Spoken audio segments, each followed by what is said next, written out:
In order to solve this problem, there's many possibilities of what you could come up with, but basically what you need is a tree diagram that has 12 branches in the end.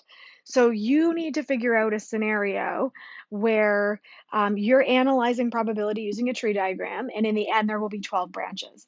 So one way that I decided to go about this was I thought, well, I know that 2 times 6 is 12. So if I find a probability problem that would involve something where there are two options and something where there are six options, this could work out for me.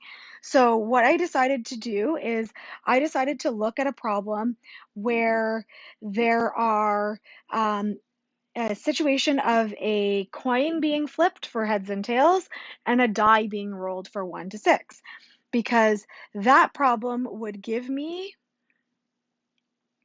12 branches in the end. So here's my tree diagram to represent that. So if I toss a coin, I could flip heads or tails. And then if I flip a head, I have 1 to 6 for rolling a die. If I flip a tail, I also have 1 to 6. And so my tree diagram could have 12 branches.